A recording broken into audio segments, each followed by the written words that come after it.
1차 수익자 사망 후 그 다음 2차 수익자를 미리 추정하여 여러 세대에 걸쳐 승계 가능하다. 가문의 가치 계산의 최저가에. 제가 항상 이 신탁 부분들에 대한 거를 얘기할 적에 이 부의 연속, 그죠? 부의 연속, 여러분들이 지금까지 읽어오는 부의 마무리하는 역사적 전환점 부분들에 대한 매듭을 짓는다 그러면 저는 신탁법칙의 60조 수익자 연속 신탁을 말씀드리고 있어요. 자산가 분들이 이 가장 관심 가지고 있는 것, 지금 그러면서도 모르고 있는 부분들이 수익자 연속 신탁인데, 반갑습니다. 신탁으로 행복한 세상을 만드는 K신탁의 저자 트러스트 스페셜리스트 박현입니다. 오늘은 두 번째 챕터 1 신탁의 시대가 왔다. 두 번째 신탁 핵심 제도 이야기, 굉장히 중요한 내용이라고 봅니다.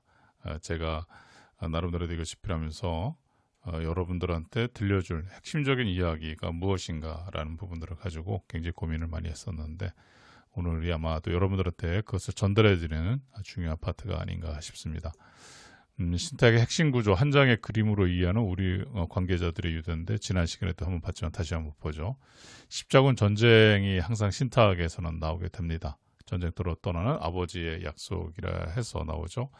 교황에게 재산을 위탁하는 거죠. 제가 데려올 때까지 가족을 위해 재산을 관리해 주십시오라고 했고요. 성실한 관리와 보호예요. 교황은 재산을 관리하며 남겨진 가족을 보살폈죠. 신탁의 탄생이에요. 그래서 여러분들께서는 이 부분들에 대한 걸 잘 보시고요. 제가 표로다 만든 부분들에 대한 삼각 구조, 마법의 삼각대, 위탁자, 수탁자, 수익자, 지난 시간에 다 말씀드렸지만 다시 한번 해보게 되게 되면, 전쟁터로 떠나는 아버지, 그죠? 자신의 재산을 믿고 맡기는 사람입니다. 그죠? 그래서 이거를 전쟁터로 나가는 아버지이기 때문에 누구한테 맡겨야 되는 거죠. 그 맡아주는 사람이 누구라 그랬었죠? 교황이라 그런 거예요. 그래서 관리해 주는 거고요. 책임지고 관리하며 의무를 이행한다. 그 다음에 수익자, 끝까지 지키고 싶은 가족, 재산으로부터 발생하는 혜택을 받는 사람들을 우리는 수익자라고 하죠. 그래서 우리가 보험에서 보면 계약자, 비보험자, 수익자 이렇게 뜻이, 신탁에서는 위탁자, 수탁자, 수익자로 다 나눠서 볼 수 있습니다. 우리가 이제 하다 보면 신탁을 진행하면서 보게 되면 우리가 수탁자의 개념을 갖게 됐을 적에 그것이 개인이냐 아니면 기관이냐 이렇게 되는 거 있고요.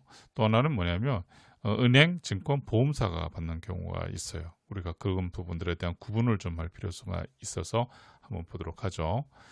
핵심적인 용어 부분들이랑 보시면 될 것 같습니다. 상사신탁 먼저 보죠. 수탁자가 은행, 증권사, 보험사 등 금융회사인 경우에요. 겸업이에요. 겸업신탁이라 하죠. 우리가 부동산이라든지 이쪽에 있는 분들을 우리가 전속신탁이라고 얘기를 하고요.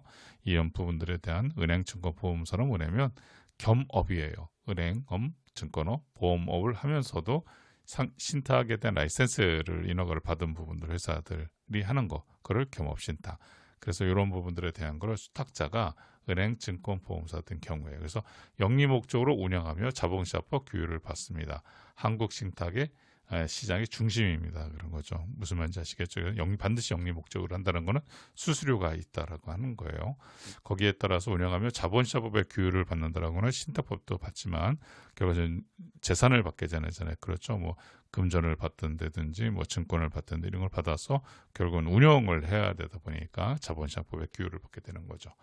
자, 두 번째는 뭐냐면 민사신탁이에요. 수탁자가 개인이나 비영리 법인인 경우를 말을 하는 거예요.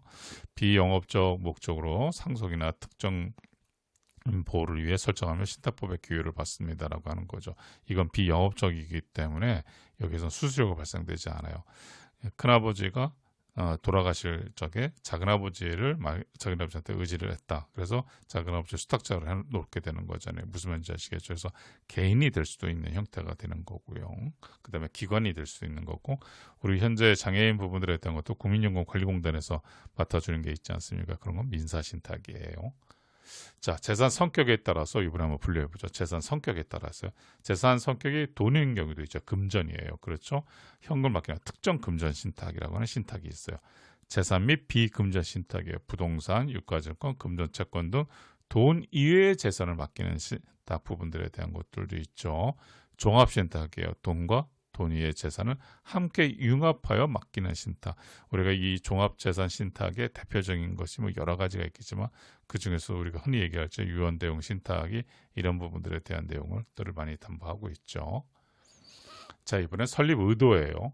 설립 의도 및 성격에 따른 분류예요. 설립 의도 부분들을 명시하느냐 아니면 그것에 대해 가지고 그걸 묵시적으로 하느냐. 그러면 명시를 한다는 건 뭐야?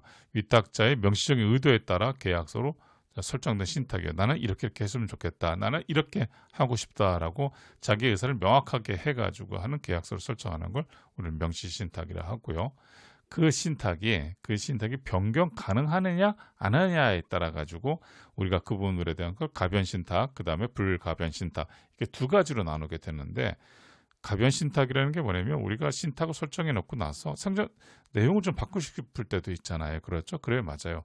생전의 내용을 변경하거나 취소할 수 있는 유연한 구조가 되는 거죠. 그렇다 그러면 여러분들 지금 여기서 보시다시피 우리나라에 뭐가 있겠어요? 명시 신탁과 가변 신탁 부분들에 대한 것이 있죠.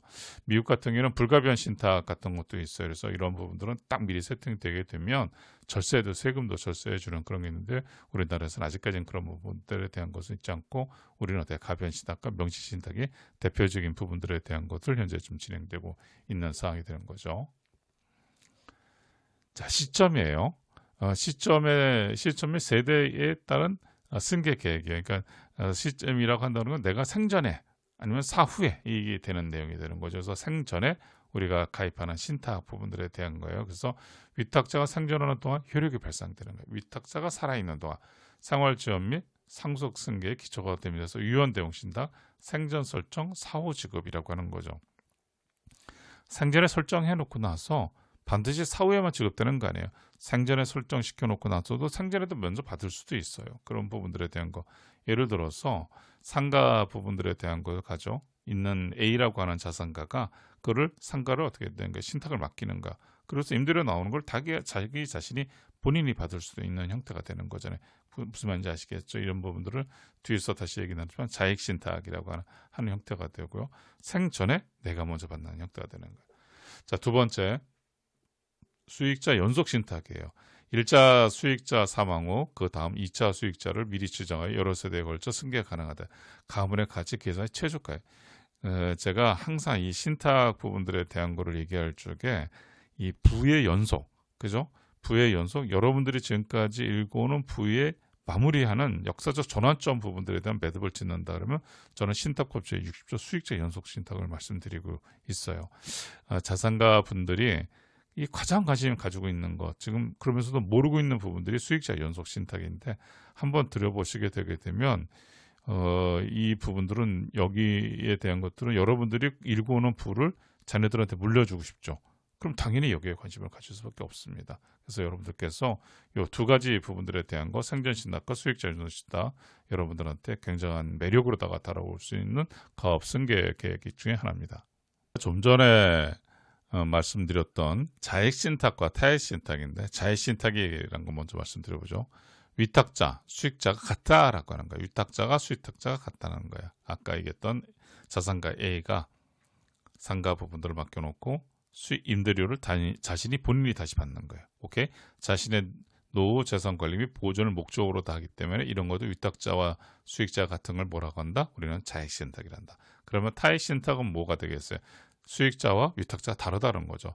자녀나 배우자에게 경제적 이익을 귀속시키면 상속증여에 활용된다 라고 하는 내용이 되는 거예요. 자익신탁과 타익신탁 여러분들 굉장히 중요한 내용이니까 이 부분에 대한 것도 알고 계셨으면 좋겠습니다. 그러면 타익신탁에 대한 증여세 과세 시점이에요. 위탁자가 어떻게 되겠어요? 남한테 주는 형태가 되는 거죠. 본인 아닌 자녀한테 주던 본인 아닌 배우자한테 주던 하는 거니까 일반적인 타익신탁이에요. 계약 즉시 수익권이 부여되고 확정되는 것은 신탁 계약일에 바로 그날 되는 거예요. 그날 바로 해가지고 수익권이 부여가 된다 그러면 그날 이제 신탁 계약일에 바로 신고하는 거죠. 두 번째는 뭐냐면 유언대용 신탁이에요. 부모 사망 시에 수익자에게 수익권이 만약에 넘어간다 그러면 부모 사망 시에 수익자의 수익자에게 수익권이 넘어간다 그러면 위탁자의 사망일이 바로 그 부분들 상속에 대한 시점이 되겠죠. 그렇죠? 시점이 되는 거고요. 권리 발생상의 불확정해 특정 시점 조건 뭐 네가 뭐 MBA 과정을 갖다가 졸업하거나 뭐 이렇게 됐을 때 충족 시 수익권이 결정인데 그건 조건 성취 시 시점에 대한 거니까 그 시점이 바로 증여 시점을 보는 거예요. 오케이. 그래서 여러분들께서 타의 신탁에 이 세금이 언제 부과가 되느냐를 물어보시는 경우가 있는데 바로 이 시점이 된다라고 하는 거를 말씀드릴 수 있습니다.